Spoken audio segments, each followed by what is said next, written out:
사도신경에 있습니다. 전능하사 천지를 만드신 하나님 아버지를 내가 믿사오며 그 외아들 우리 주 예수 그리스도를 믿사오니 이는 성령으로 잉태하사 동정녀 마리아에게 나시고 본디오 빌라도에게 고난을 받으사 십자가에 못 박혀 죽으시고 장사한 지 사흘 만에 죽은 자 가운데서 다시 살아나시며 하늘에 오르사 전능하신 하나님 우편에 앉아 계시다가 저리로서 산자와 죽은 자를 심판하러 오시리라. 성령을 믿사오며 거룩한 공회와 성도가 서로 교통하는 것과 죄를 사하여 주시는 것과 몸이 다시 사는 것과 영원히 사는 것을 믿사옵나이다. 아멘. 우리 히브리서 9장 말씀입니다.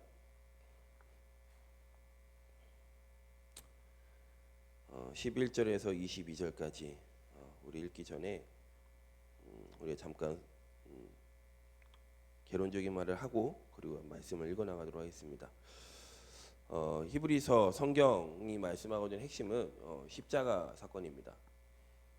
즉 예수님이 이 땅에 그리스도로 오셔서 대속죄로 우리의 모든 것을 끝내신 이 사건을 성경은 끊임없이 이야기를 하고 있습니다. 왜냐하면 우린 죄인이거든요. 창세기 3장 사건 이후로 아담과 하와의 그 타락 이후로 모든 인류가 죄 가운데 빠져 있습니다. 그 죄를 갖고서는 절대 하나님 만날 수 없기 때문에 하나님이 처음부터 창세기 3장 사건 이후부터 우리 죄 사함 하는 방법, 피드림에 대해서 얘기를 하시죠. 여자의 후손이어서 뱀의 머리에 박살내겠다 이 말씀은 사실은 그리스도를 보내시겠다는 것이고 나뭇잎으로 무화과 나뭇잎을 가렸던 그 아담과 하와에 가리려고 했습니다. 죄를요. 하지만 가려지지 않습니다. 그래서 하나님이 직접 가죽 옷을 입히셨죠. 가죽 옷을 주셨다는 것은 그때 누군가 어떤 희생 제물이 희생된 동물이 있다는 거죠. 그게 뭔지에 대해서는 말하지 않지만 출애굽기 3장 18절부터 우리가 끊임없이 피제사를 통해서 양, 소, 심지어 가난하더라도 비둘기라도 그 피를 흘림으로 말미암아 우리가 죄가 씻겨짐을 끊임없이 구약시대에 말씀하셨고 그것이 이제 완성된 거지요. 그것이 십자가 사건, 그리스도께서 오신 그 사건이죠. 우리는 현장에서 이번 한 주간 제가 이렇게 교회 오면서 이렇게 보니까 뭐 고난 주간이니 이런 이제 특별 주간을 통해서 많은 교회들마다 이제 차량들이 서 있는 거 보면서 이렇게 왔습니다. 굉장히 중요하죠. 하지만 더 중요한 건 왜 오셔야 되냐 이겁니다. 왜 그분이 십자가 지셔야만 하냐 이겁니다. 왜 하나님이신 그분이 왜 고난 당하셔야 되냐 이겁니다. 그걸 말해주지 않냐 그냥 십자가만 남아 있다면 그건 종교가 돼버리죠. 저 여러분 이번 한 주간 뭘 붙잡고 기도해야 되느냐? 승리하셨습니다. 그래서 우리는 당당하게 말하는 겁니다. 우리가 이미 죄사함 받았기 때문에 우리는 당당하게 선포하는 겁니다.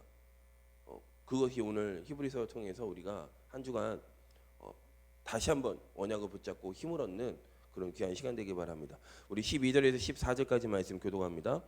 그리스도께서는 장래에 좋은 일에 대제사장으로 오사 손으로 짓지 아니한 것 곧 이 창조에 속하지 아니한 더 크고 온전한 장막으로 말미암아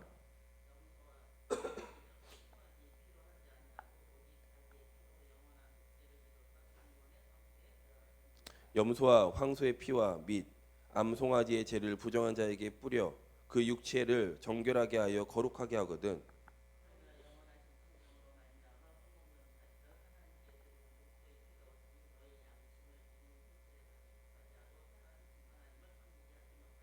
아멘.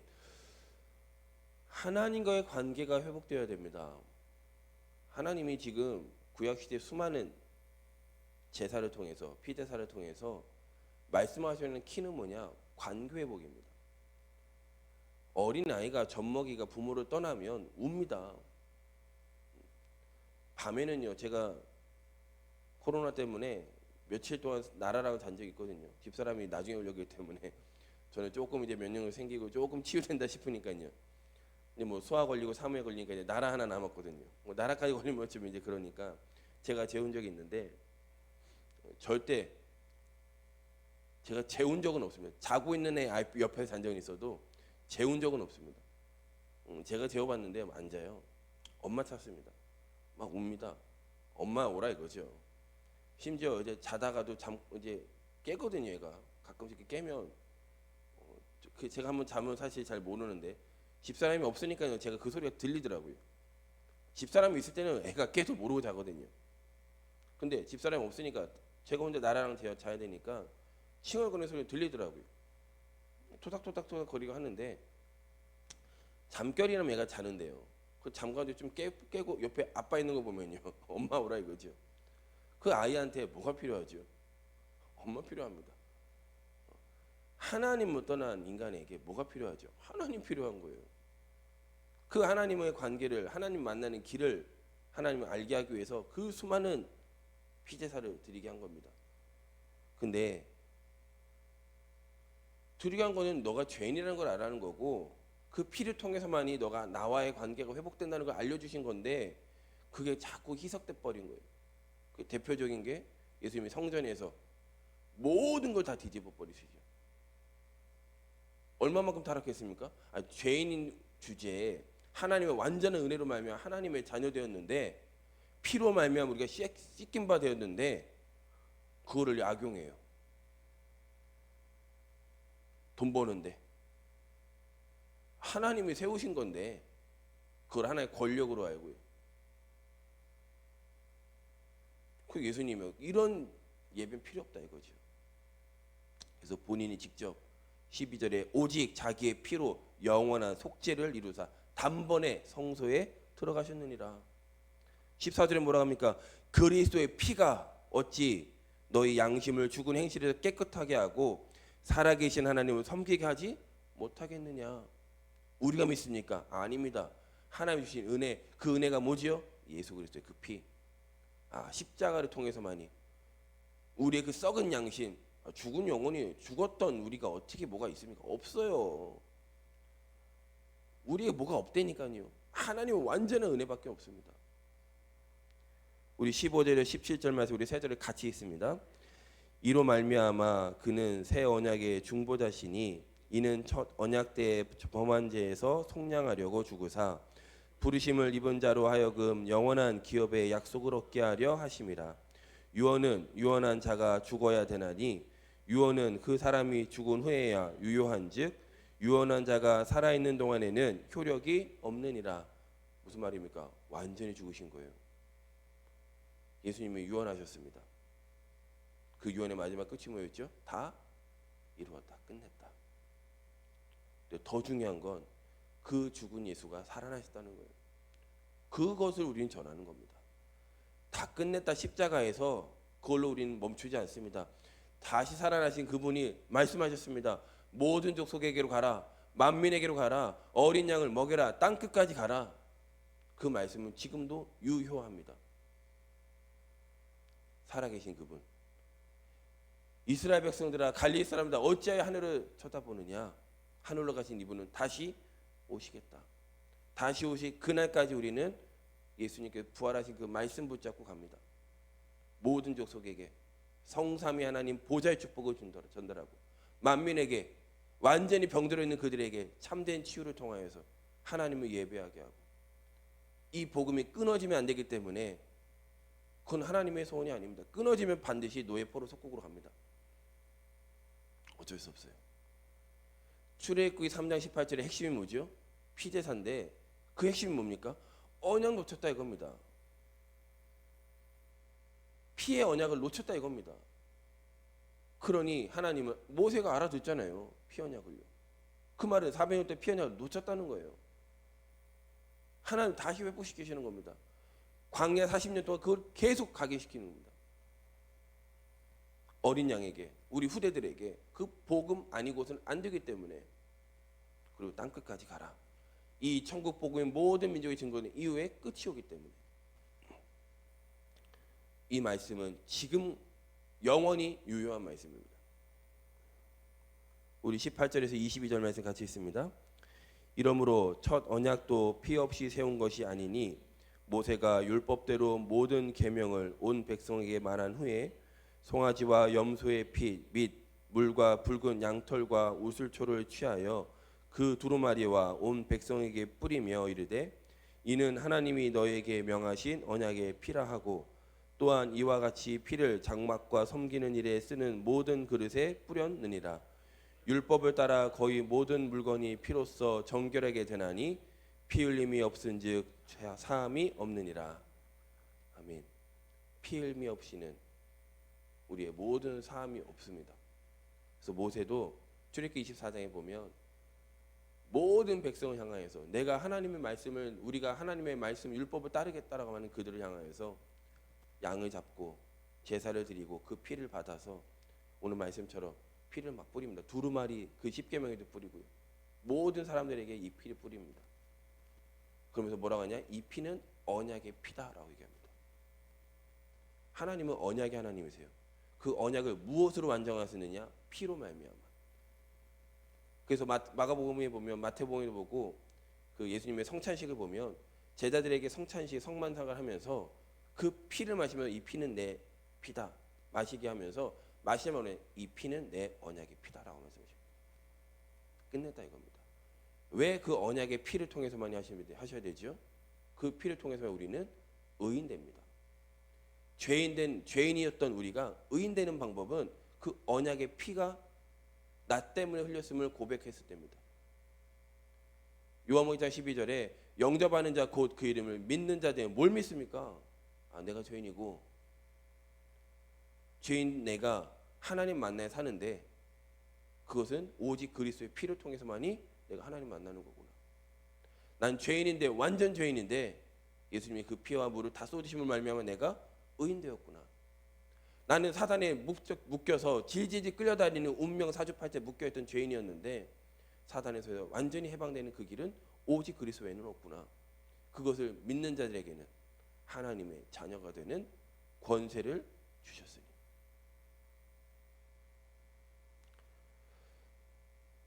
우리 시편 말씀 한 군데 보고 마치도록 하겠습니다. 시편 51편입니다.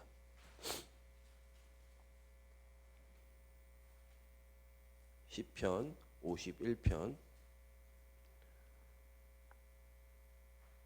16절 17절입니다. 이 본문은 다윗이 밧세바를 취하고 그 죄가 낱낱이 드러나는 나단이 온 이후에 완전히 낱낱이 드러나죠. 그러면서 다윗이 고백한 시입니다. 51편 16절 17절 우리 두 절 같이 있습니다. 주께서는 제사를 기뻐하지 아니하시나니 그렇지 아니하면 내가 드렸을 것이라. 주는 번제를 기뻐하지 아니하시나이다. 하나님께서 구하는 제사는 상한 심령이라. 하나님이여 상하고 통회하는 마음을 주께서 멸시하지 아니하시리이다. 이 말은 뭡니까? 내가 완전 죄인이구나. 다윗은 구약시대 사람입니다. 그래서 51편 쭉 읽어보면 성령이 나를 떠나지 마옵소서 이렇게까지 고백을 합니다. 그 죄로 말미암아 어마어마한 큰 죄. 이번 우크라이나나 이런 이제 러시아 사태를 보면서 이제 참 참혹한 전쟁이라는 게 굉장히 참혹하잖아요. 그럼에도 불구하고 그 많은 이제 우리나라에도 이제 민주화를 이루는 데 있어서 수많은 사실 사건들이 있었죠. 그럼에도 불구하고 우리가 이 복음을 전해야 된다는 이 사명은 이 사랑은 어마어마한 겁니다. 그러면서 이스라엘 민족의 역사를 쭉 보면 이들은 늘 노예, 포로, 속국 전쟁이었어요. 근데 그렇게 하셨던 이유는 복음을 자기 거로만 생각하고 선민 사상에 빠져 있으니 하나님이 그렇게 해서라도 복음을 증거하게 하신 겁니다. 근데 그 배경에는 사실은 내 아들, 내 딸, 내 부모님, 내 친구가 옆에 있는 강대국에서 죽음을 목격했어요. 심지어는 왕이 두 눈이 뽑혀서 사실 왕이 그런 거지 그 백성들은요 이루 말할 수 없는 겁니다. 사실은 자기 아집 때문에 하나님은 선지자를 통해서 멸망할 것을 이미 말씀하셨는데 하나님의 말씀은 거부할 수 없잖아요. 근데 자기들이요 그 왕권을 가지고요 끝까지 버텨본 거죠. 그것 때문에 오히려 백성들은 더 처참하게 죽었습니다. 심지어 히브리서에 보면 자기 자녀까지 먹습니다. 얼마나 배가 고팠던지. 그만큼. 그런데 하나님은요 그것까지도 완전히 역전시키시면서 하나님의 사랑을 증거케 하십니다. 죄인이라는 겁니다. 우리는요. 다윗이 뭐라고 합니까? 16절에 주께서는 제사를 기뻐하지 아니하시니 만약 기뻐하셨더라면 내가 드렸을 것이다. 그 말은 뭡니까? 그냥 제사 마련하는 거 아닙니다. 오직 복음, 오직 복음을 통해서만 우리는 죄산 받을 수 있는. 그래서 다윗이 17절 나는 죄인입니다. 그 말 하라는 게 아닙니다. 그래 나는 완전 죄인이었지만 하나님께서 나를 구원하시려고 이 땅에 예수님을 이 땅에 그리스도로 보내시고 십자가에서 죽으시고 부활하셔서 이 복음 전하는 자로 나를 세우셨구나. 너무 오해하고 있습니다. 예배에 대해서 오해하고 있습니다. 헌금에 대해서 지금 오해하고 있습니다. 헌신에 대해서 지금 오해하고 있습니다. 그거를 우리가 올바르게 오직 복음의 눈으로 재해석해 줘야 돼요. 단순히 이번 주일날 부활주일날 그냥 초청하라 이 말이 아닙니다. 그냥 보내봐라 이 말이 아닙니다. 정말 예배가 뭔지 복음이 뭔지 들어봐야 될 거 아닙니까? 너무나 오해하고 있기 때문에 예배에 대해서 복음에서 완전히 왜곡되어 있기 때문에 그냥 교회 한번 가주는 걸로. 다윗이 지금 한 얘기는 그래 내가 죄 졌으면 그냥 제사 지내면 되지. 그 제사는 하나님 받지 않는다 이 말입니다. 내가 죄 졌네. 그래 양 잡아라. 흠없는 양 찾아라. 그걸로 제사만 받게. 그 예배는 하나님 받지 않겠다 이겁니다. 받지 않으신다 이겁니다. 그거 예수님이 다시 성전을 엎어버리잖아요. 우리는 완전한 제사, 완전한 예배, 완전한 죄사함 받은 오직 그리스도라는 복음을 받은 이 시대 증인입니다. 그거를 전해야 된다 이겁니다. 믿어도 되고 안 믿어도 되는 예수를 전하는 게 아니에요. 간절하지 않잖아요. 그러니까요. 내 자녀가 내 부모가 예수 지금 안 믿고 있는데 간절하지가 않잖아요. 믿어도 되고 안 믿어도 되고 이런 거라면 안 믿으면 죽는다니까요. 그냥 교회 한번 와봐 이런 예배가 아니라니까요. 어떤 마음으로 지금 와 있습니까? 지금 많은 교회들이 차들이 많더라니까요. 보니까 감사한데 어떤 마음으로 와 있는 겁니까 도대체? 다시 우리가 질문하셔야 돼요. 우리는 오직 그리스도 아니면 안 됩니다. 그 복음을 증거하는 저 여러분의 이번 한 주간 되시기를 예수 그리스도 이름으로 축복하겠습니다. 우리 아침 기도 같이 기도합니다. 하나님, 오늘도 하나님 자녀의 신분을 가지고 하루를 시작하게 하심을 감사드립니다. 오늘 하나님이 나와 함께 하시고 인도하시고 동행해 주옵소서. 오늘 하루도 환경과 문제에 속지 않고 기도함으로 응답받게 하여 주옵소서. 내 마음과 생각과 삶에 성령 충만을 내려 주옵소서. 예수 그리스도의 이름으로 기도할 때 사단은 결박되어 떠나가고 문제는 해결되어지고 하루 종일 기쁨과 감사가 넘치도록 도와주옵소서. 나와 지금도 함께 계시는 예수 그리스도 이름으로 기도합니다. 아멘. 기도를 마칩니다. 하늘에 계신 우리 아버지시여, 이름이 거룩히 여김을 받으시오며 나라의 임하옵시오며 뜻이 하늘에서 이루어진 것 같이 땅에서도 이루어지이다. 오늘날 우리에게 일용할 양식을 주옵시고 우리가 우리에게 죄 지은 자를 사하여 준 것 같이 우리의 죄를 사하여 주옵시고 우리를 시험에 들게 하지 마옵시고 다만 악에서 구하옵소서. 대개 나라와 권세와 영광이 아버지께 영원히 있사옵나이다. 아멘.